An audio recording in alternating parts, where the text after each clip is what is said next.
Okay, friendos, this is my second video on the topic of music and AI. In this particular video, I'm going to talk about two big title changes in the music industry that happened as a result of certain business operation practices. And the first one I'm going to talk about is the freemium business model, and the second one I'm going to talk about is the long tail. Now, both these concepts were sort of formalized and introduced through a guy named Chris Anderson, who used to be the editor of Wired magazine. He wrote a book. The first one he wrote a book about. The book's title was titled Free, and you can actually download the book for free anywhere on the web, and I recommend you read it. But in the book, the TLDR of the book is just as anecdotal evidence of the concept. He talked about an experiment on a college campus where students were presented with two options to enjoy some chocolates. Two buckets. In the middle of the quad, they set up these two buckets. One bucket was full of Ghirardelli chocolates, and the other bucket was full of Hershey's Kisses. Now, the Ghirardelli chocolates, the student experimenters charged 7 cents for each chocolate, and the Hershey's Kisses they charged 5 cents for. And with regard to the Ghirardelli chocolates, of course, those are considered slightly more premium chocolate than Hershey's Kisses. So students came by and they would basically swipe up and gobble up and pay for the Ghirardelli chocolates, no problem. They didn't even touch the Hershey Kisses. But the minute they took the prices of both of those chocolates and they lowered them by 5 cents, effectively making the Ghirardelli chocolates only 2 cents and effectively making the Hershey's Kisses free, guess which ones disappeared off of the table first? Well, the Hershey's Kisses. The students wiped out the Hershey's Kisses. And the reason why is because there was no decisional friction. If you're not charging anything for an object, the consumer doesn't take pause to think about, do I want to pay this money? They said, it's free, I'll take it. If I don't like it, I can discard it. So this science is what informed the freemium business model. And with music aggregators, I think maybe the first implementation of it also was with Pandora. Pandora was initially free, and then they supported themselves with ads. But then they decided they could make more money if they offered a premium service, whereby you could pay them monthly, and then you wouldn't have any ads. And that's how they figured how they decided they'd monetize their platform. You could spend something, I don't know if at that time it was like $8 a month or $10 a month or something like that. You could spend a few bucks every month, and then you wouldn't have to suffer the ads. And only maybe 5% of their users would do that. But those 5% would pay for the other 95% that were using the service for free. So this became the freemium business model for music aggregators. And it's what drives Spotify, for instance, today. When I was a kid, music listening was actually a big deal. You'd have to drive to the record store. You'd have to buy the LP. You'd bring it home, and music wasn't cheap back then. It was like, I don't know, like 10, 15 bucks for a double album or whatever. And you'd bring it back home, and there was this beautiful cover art, and you'd sit down with the LP, and you'd read the album notes and the liner notes from back to front, and about the artist and how they made it, and about the music, and look at the photos and look at the pictures and the paintings, and it was kind of a multimodal experience. A multimedia experience to sit down and enjoy the music. And you would just do that. You would just listen to the LP. You literally just sat down with your headphones on in front of your, who was one of the big stereo system producers back then? There's so many, Sony and Magnavox or whatever, in a stereo cabinet, you'd have a whole thing devoted to just your radio, a thing devoted just to your cassettes, a thing just devoted to your vinyl.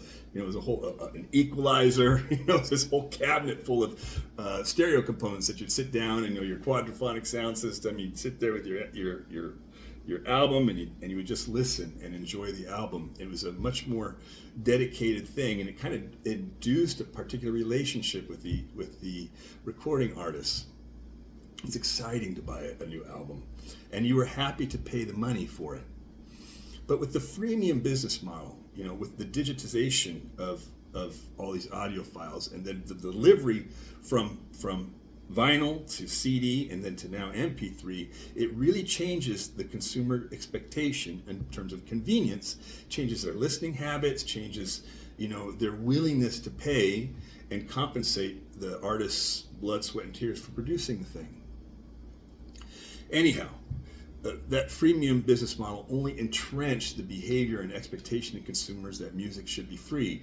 And concomitantly with this, you had the emergence of the mobile phone and sort of the app idea of music delivery as well. And iTunes being one of the first to sort of really exploit this, suddenly instead of buying a whole album, you could buy singles for 99 cents. And not only that, Apple purposely made it as frictionless as possible to check out and buy the thing. I didn't have to withdraw money from an ATM and go drive, to Pasadena to a record collector's sort of little hole in the wall and sift through bins and so forth. I could just look for what I want in the search tab, and then Apple presents it to me, and my credit card is already registered with Apple, so the purchase process is frictionless. Very convenient to acquire that single. And of course, what that also does is it breaks apart the holistic idea of, say like if you have a thematic album or something like that, everything's atomized into just singles that has no real thematic, each with the 4 tracks has no thematic connection to one another. It's not like, the Moody Blues or Nights in White Satin or, Out of the Blue by ELO or any of the concept albums by the Beatles or whatever. So this is changing what people expect the recorded music experience to be, changing how people expect to, whether or not they should pay for it at all, and changing what their expectations are with regard to convenience when it comes to acquiring the music. And that's only gotten worse since then. Not only is it super frictionless now to purchase music online, but it's just freaking free. You don't even need a registered credit card. Okay, that's the freemium business model. Think about how that changes the game with the music industry from about, I want to say from about 2000, early 2000s forward.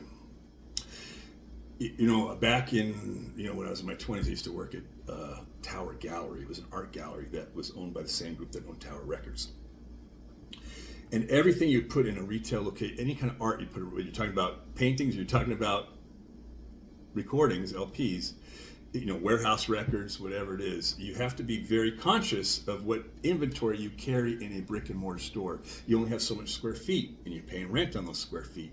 So whatever you put in the record bins, you want to make sure sells, and you want to make sure that those high ticket items are like very obvious to the consumer to locate and to buy. So, if you walked into a Tower Records, whatever big hit came out that week was like in an end cap of an aisle or in the front of the store, and everything that the retailer put in those bins was meant to sell and make money so that they could pay rent on that brick and mortar.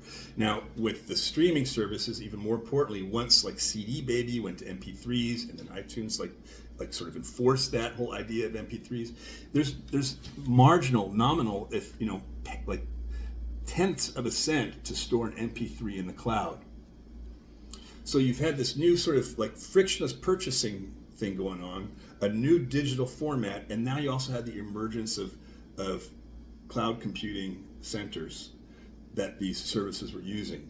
And you no longer had to pay for retail locations. You could just basically store all the music in the world in the cloud for next to nothing. And if you needed to create more inventory, you didn't have to press another vinyl, you just copied the file. So this is what was going on. You had this new storage paradigm for the music, and a new musical medium, MP3s, and you had a new storage paradigm, and that really lowered the cost of not just production but of storage and sales as well. And what that means is that you don't necessarily have to think about populating a brick and mortar store about the big hits. If you graph it out, let's say that this is the y-axis and this is units of volume sold. And this is the x-axis, and each notch on the x-axis is a different title or album or group or whatever. So you have artists, units sold.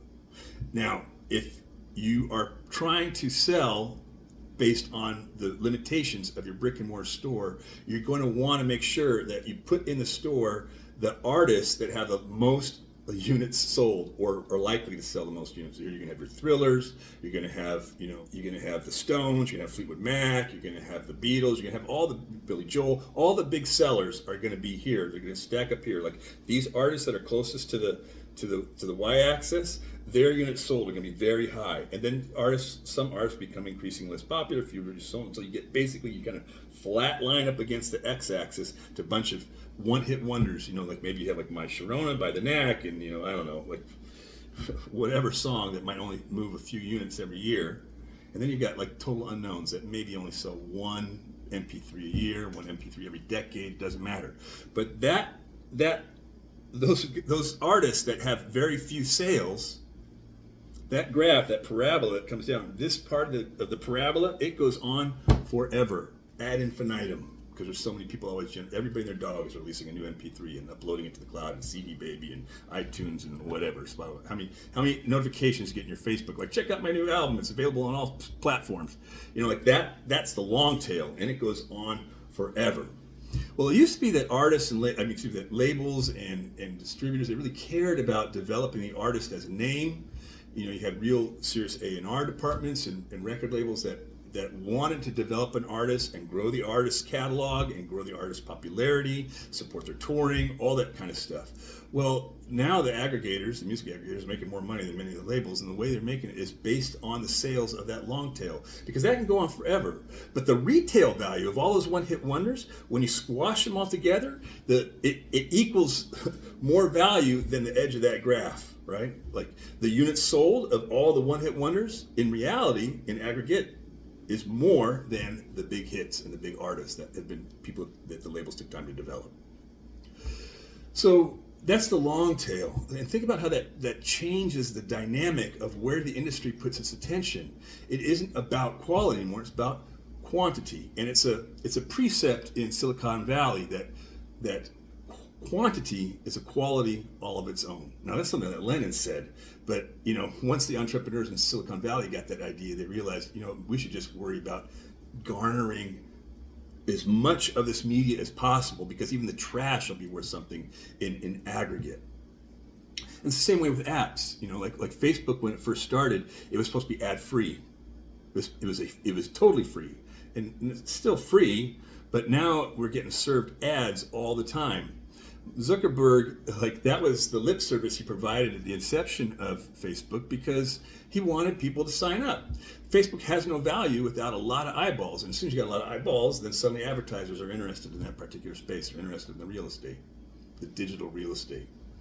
And Zuckerberg knew that, and that's the way most of the free apps are driven, whether you're talking about Instagram or Twitter or whatever. You got to get the people there. Nothing draws a crowd like a crowd, and a crowd starts to have value once it gets to a certain capacity. Quantity is a quality all of its own. And so now what happens is you've created a pipeline for music production where the consumer doesn't want to pay, expects to pay nothing. This is their trained behavior for a generation almost now. Like some of the Generation Z people, they never had to pay for music ever in their whole life. They've never sat down with an LP in front of a stereo system and had a dedicated listening session where they just sort of let themselves get lost in Dark Side of the Moon or whatever. So that sort of consumer expectation is gone. Been trained out of generations of the way we related to artists by the industry through the freemium model. And then moreover, the expectation that something should be very evolved musically is gone as well, because now the labels really don't care about whether the music was any good. Labels now, it has nothing about quality, it's about quantity. How many artists can we basically fire via a fire hose at the wall and see what sticks? And if something sticks, awesome, and if it's trash, who cares? So that's why you got lots of artists now. They don't, they're not putting out concept albums. They're just putting out single after single after single after single after single, hoping that something sticks.